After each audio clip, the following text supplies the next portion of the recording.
I wanted to make a video talking about alimony. If you ask me, alimony is one of the most unjust laws potentially in our system today. Now, this isn't in all cases, but the idea that you can have a man who's expected to pay money to his ex-wife for years and years simply because the two were together at one point seems incredibly unjust. It seems incredibly unfair. This can even be the case that he has to pay this money even if she was unfaithful to him and had an affair during the marriage. The laws should be amended so that if the divorce was the fault of the wife, alimony shouldn't be expected. A lot of states, they have alimony for the purpose of making sure the wife is not left destitute, especially if she was a stay-at-home mom and didn't have a career, and did that primarily so that she could support the husband in the career. While this happens in some marriages, there are still cases of alimony being rewarded when the wife is working, simply because the husband made more, and now the courts determined that the husband or the ex-husband needs to make payments to maintain that lifestyle of the wife. So we literally have people being forced to give money to another functioning adult who works so that that other adult can have a high standard of living. It's one of the most unjust laws that we have today. Alimony or spousal maintenance is a hot button issue, emotionally charged for people on both sides of the divorce. It can pit the payee against the payer and put them against one another. Now, the push for alimony reform has made its way to Minnesota. A lawmaker wants to update the law, calling it outdated, and says some permanent payments are unfair. As WCCO's Jennifer Merrily reports, one man hopes his story will help move Minnesota's law into the 21st century. I was just a kid. I mean, I was 19 years old when I got married in 1985. Michael Thomas's first marriage ended in divorce after 20 years and 3 kids. It's a painful part of life. You know, it's difficult to talk about. Can you close together? What has become increasingly more difficult for the dentist is what he agreed to in the divorce: permanent spousal maintenance. You basically get two parties. One party that is, hey, I've got this income for life guaranteed by the state, and the other party is saying, well, I've got to pay until I die. At the time of the divorce, Thomas thought the maintenance would be adjusted if there was a change in circumstance. A few years ago, Thomas learned his ex sold their marital home and bought a condo in Florida, and she was living with her fiance. Thomas found out he still had to pay. A judge wouldn't decrease his $5,200 a month payment. I am here to say that maybe parties that are responsible for giving money to another party shouldn't be supporting other households. Thomas appealed, and while the judge upheld the decision, he called the situation troubling. It comes down to fairness and abuse of the system. Representative Peggy Scott is leading the charge for change in Minnesota's cohabitation law. If you're abusing the system and just not getting married because you don't want that income to go away, then I have a problem with that. Scott wants to tweak the law to better define cohabitation. Because the system right now says as long as you are unmarried, you know, you'll receive this spousal maintenance or this alimony. Cohabitation's a tricky topic. Attorney Mike Boulette thinks a broader conversation needs to happen about spousal maintenance and why we have it. If one of the goals of spousal maintenance is to compensate a spouse for years they invested in their ex's career and earning capacity, then why does it end simply because they have a new significant other? Still, he calls the law outdated and says gone are the days of the Leave It to Beaver family.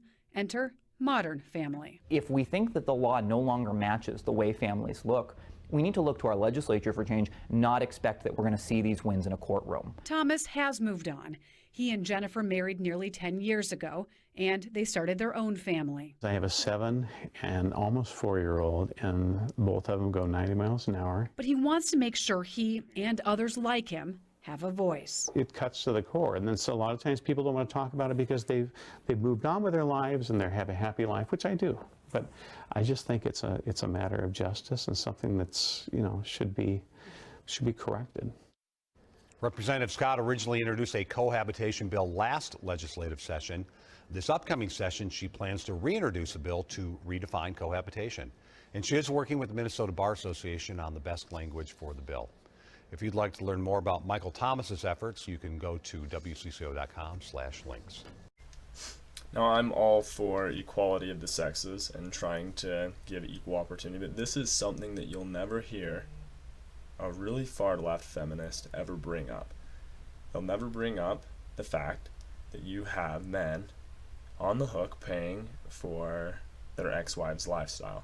It's even more atrocious when their ex-wife is moved in with another man, and so they might have a 2-income household, but simply because they're not married, as in this example, the ex-husband is still forced by the state to be paying alimony.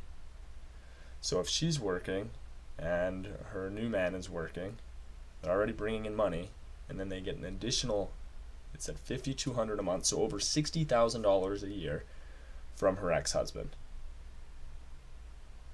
And what's often not discussed in alimony as well is people say, well, the wife gave up her career to be able to support the husband, and that's the case sometimes. But there are a lot of instances where the wife wants to stay at home with the kids, and she asks the husband to make that happen. And so he's out there working all day, she's staying home with kids all day. And we also really need to ask the question, how much time does it take to clean a home and to prepare meals for kids? Does it take 40 hours a week? Does it take the same amount of time as a full-time job? I'd like to see someone prove that it actually does. But oftentimes women are the ones that want to stay at home. There's some that expect to be able to stay at home.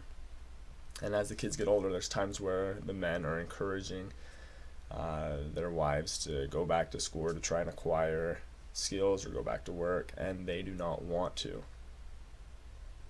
The idea that we are forcing people to pay for fully capable adults to be able to sometimes not work and to just be able to do whatever they want is incredibly unjust. It is incredibly unfair.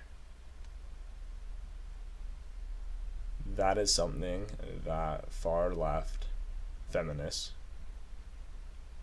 would never bring up because it doesn't fit their narrative. They also wouldn't bring up the fact that men have higher rates of suicide and higher rates of workplace injury, especially with jobs like construction. Most individuals that have died in war have been men throughout history. There are some difficult things about being a woman, but there's also some difficult, unfair things about being a man, and it's something that some extreme feminists will never bring up because it doesn't support their narrative. Through confirmation bias, they only seek out the things that support their claims while ignoring any evidence or ignoring anything that doesn't support their claims. The alimony is a completely unjust, unfair system. I want you to go ahead and like my video, subscribe to my channel as we talk about societal issues, as we talk about history or about politics. And I want you to leave in the comments what you think would be a fairer system. Should the higher earning spouse have to give any kind of support after a divorce? Could you argue that that might keep them almost financially hostage in an unhappy marriage? Or should there be some kind of alimony given, some kind of spousal support? Go ahead and leave your comments below.